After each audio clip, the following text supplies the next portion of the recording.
लेकिन इस वक्त बड़ी खबर, और प्रोफेसर भारद्वाज से अब मैं कुछ मैक्रो लेवल पर एक चीज समझना चाहूंगा। एक भारत और अमेरिका का पर्सपेक्टिव है चाइना को लेकर, लेकिन एक और जानकारी है, वो जरा ध्यान से देखिए हमारे जितने भी दर्शक हैं। चीन जापान में बढ़ते तनाव के बीच खुलकर सामने आया अमेरिका। दोनों देशों के विदेश मंत्रियों ने चीन को उसके रवैये पर चेताया है।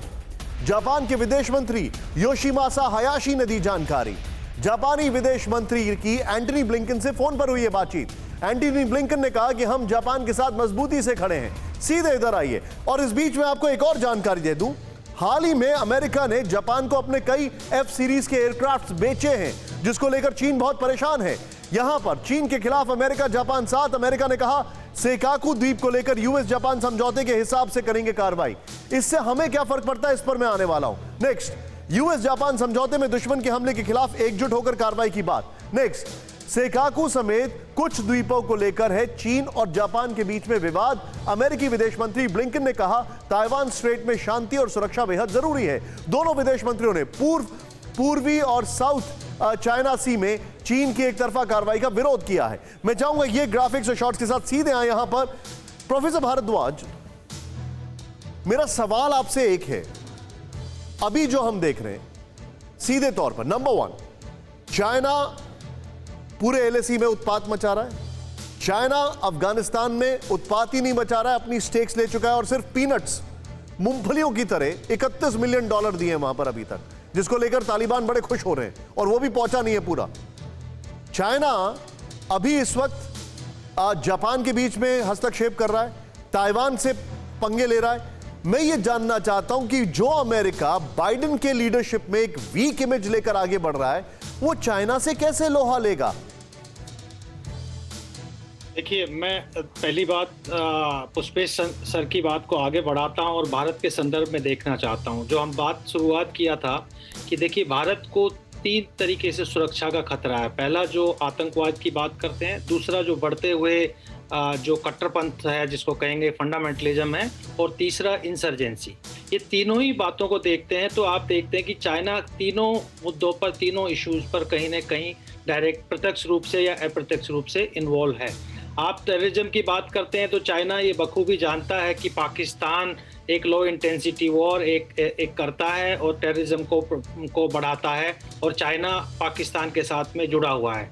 दूसरी तरफ चाइना, आपने कहा कि अभी तालिबान को जिस तरीके का ह्यूमैनिटेरियन असिस्टेंस दिया है, ये भी पता है कि तालिबान एक कट्टरपंथी ताकत है, एक जो फंडामेंटलिज्म को बढ़ाती है, लेकिन उनके साथ खड़ा हुआ है। ये दक्षिण एशिया के लिए खतरा है।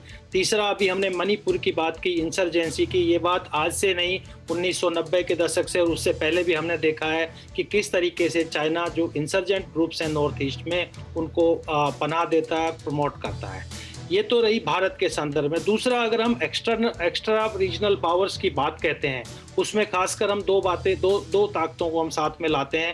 एक चीन है, एक अमेरिका है। हमने ये देखा है कि जब से भारत ने अमेरिका के साथ में मजबूत संबंध बनाए हैं, खासकर 2005 के बाद से जब हमने न्यूक्लियर डील किया है, तब से चाइना बौखला गया है। और चाइना बौखला गया है तो वो इस तरीके की हरकतें कर रहा है जो आज हमको देखने को मिल रही है, मणिपुर में देखने को मिल रही है, या डोकलाम, या आप सर मुझे बताइए, अमेरिका जो है क्या वो अपनी स्ट्रेंथ पर प्ले कर सकता है? कहीं से वो मजबूत दिख रहा है आपको? देखिए, अमेरिका, आप ये बात मान के चलिए कि डायरेक्ट वॉर में कहीं पर भी सक्सेसफुल नहीं हुआ, चाहे वो अफगानिस्तान ले लीजिए, इराक ले लीजिए, कैसे भी उनको जो रीजनल जो ताकतें हैं, जिसमें खासकर भारत की बात कर रहे हैं, इस दक्षिण एशिया में या इंडो पैसिफिक रीजन में, इसमें अमेरिका एक पार्टनर के रूप में भारत को देखता है। और इसीलिए मैं आपसे ये सवाल इसलिए पूछा हूं प्रोफेसर साहब, माफी चाहूंगा आपको रोकने के लिए, लेकिन अगली खबर की ओर मैं मूव कर रहा हूं।